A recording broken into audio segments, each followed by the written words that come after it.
তুমি কেতিয়াবা বদহজমত ভুগিছানে? যদি হয় তেন্তে ইয়াৰ পৰা প্ৰতিকাৰ পাবলৈ তুমি কি কৰিছিলা?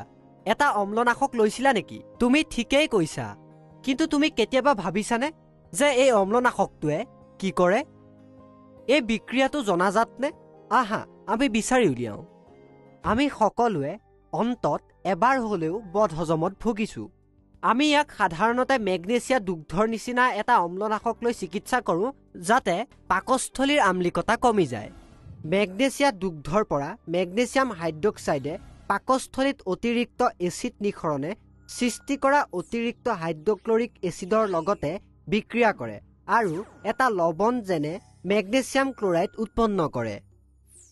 এনেদৰে পাকস্থলীত থকা এচিডক অম্লনাশকত থকা ক্ষাৰে প্ৰশমিত কৰে।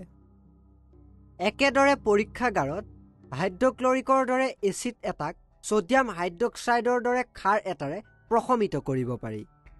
প্ৰায় 0.1 মৌলৰ 2 ml লঘু হাইড্ৰক্লৰিক এচিডেৰে পৰিপূৰ্ণ এটা পৰীক্ষানলী লোৱা আৰু 2 বা 3 টোপাল ফেনপথেলিন সূচক ইয়াত যোগ কৰা।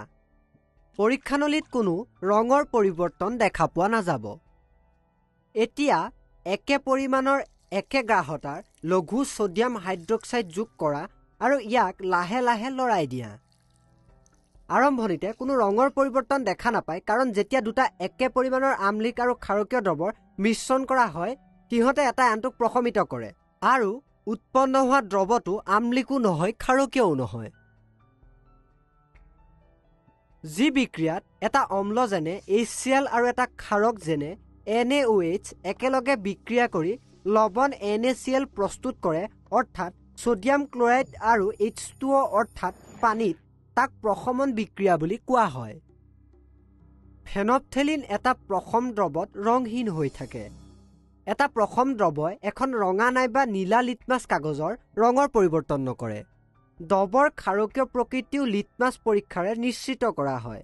এই প্ৰশম দ্ৰৱটোত লঘু ছডিয়াম হাইড্ৰক্সাইড যোগ কৰিলে এইটো গুলপীয়া হৈ পৰে। দ্ৰৱটো ক্ষাৰকীয় হৈ পৰে বাবে এনে হয়, আৰু ফেনপথেলিনে ক্ষাৰকীয় দ্ৰৱ এটাত গুলপীয়া ৰংটো উৎপন্ন কৰে। ৰঙা লিটমাছ কাগজ নীলা হৈ পৰে, আনহাতে নীলা লিটমাছ কাগজখন দ্ৰৱটোত কোনো পৰিৱৰ্তন নহয়।